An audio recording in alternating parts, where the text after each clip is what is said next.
Con 14 años ya era futbolista profesional. Con 15 firmó un contrato millonario con Nike. Con 16, periodistas y comentaristas repetían una frase que parecía imposible de sostener para cualquier ser humano, y mucho menos para un adolescente. Este chico podría ser el nuevo Pelé. Durante un breve momento, Estados Unidos creyó haber encontrado al jugador que cambiaría su relación con el fútbol para siempre. Un prodigio, un fenómeno. La primera gran superestrella del soccer americano. Pero si hoy preguntas a muchos aficionados qué fue de Freddie Adu, la mayoría no sabría decirte ni en qué equipo terminó jugando. Esta es la historia de un talento real que fue convertido en leyenda demasiado pronto. El fútbol suele recordar a sus héroes, las finales ganadas, los goles imposibles, los nombres que terminan grabados en la historia. Pero también existen otras historias que no hablan de gloria, sino de presión, de expectativas imposibles, de jóvenes que cargaron con un peso que nunca pidieron. Historias que el fútbol rara vez vuelve a mencionar. Esto es, historias que el fútbol nunca quiso contar.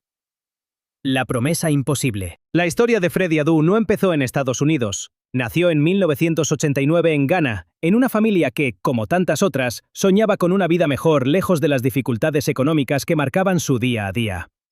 Cuando Freddie era todavía un niño, su madre tomó una decisión que cambiaría su vida para siempre: emigrar a Estados Unidos. Se instalaron en Maryland, un lugar nuevo, un idioma nuevo, una vida completamente distinta.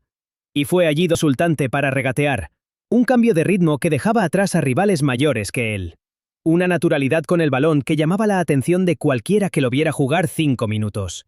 En torneos juveniles empezaron a ocurrir cosas extrañas. Niños de su edad, y a veces incluso mayores, simplemente no podían detenerlo.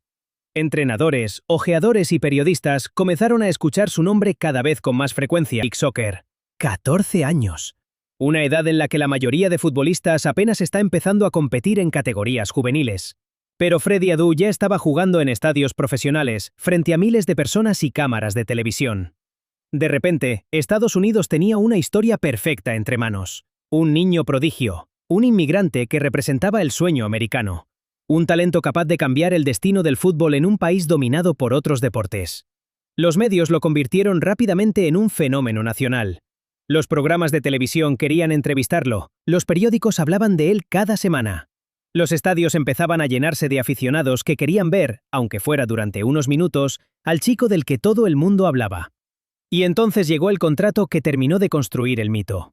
La marca Nike firmó con él un acuerdo millonario cuando todavía era un adolescente. Los anuncios empezaron a aparecer. Las campañas publicitarias lo presentaban como el futuro del fútbol americano. Y poco a poco, una frase empezó a repetirse hasta convertirse en etiqueta: el nuevo Pelé. Era una comparación absurda. Pero el problema es que, cuando una idea se repite suficientes veces, termina convirtiéndose en la historia oficial. Y Freddie Adu todavía era solo un adolescente. Las primeras grietas. Durante los primeros años, su talento seguía siendo evidente. Tenía calidad, tenía visión, tenía una técnica que lo hacía diferente.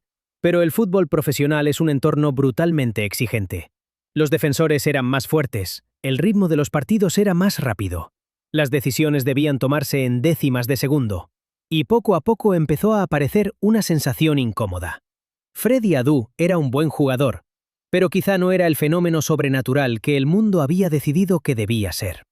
El problema es que cuando te presentan como el nuevo Pelé, cualquier cosa que no sea dominar el fútbol mundial parece una decepción.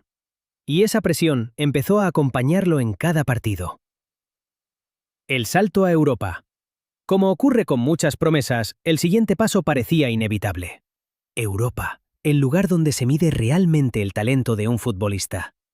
Freddie Adu firmó por Sociedad Limitada Benfica, uno de los clubes históricos del fútbol portugués. Para muchos, ese era el momento en el que el prodigio americano demostraría al mundo que todo el hype tenía sentido. Pero el fútbol europeo no concede demasiado tiempo. La competencia era feroz. Y Adu nunca terminó de consolidarse. Las oportunidades eran irregulares, los minutos escasos, la presión constante.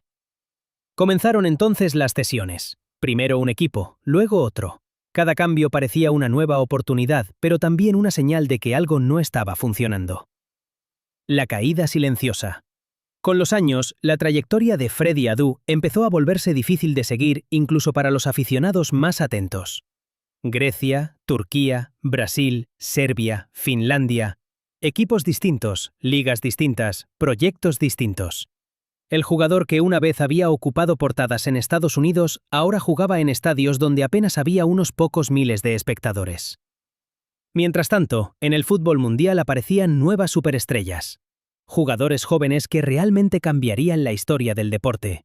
Y el nombre de Freddie Adu empezaba a desaparecer lentamente de las conversaciones.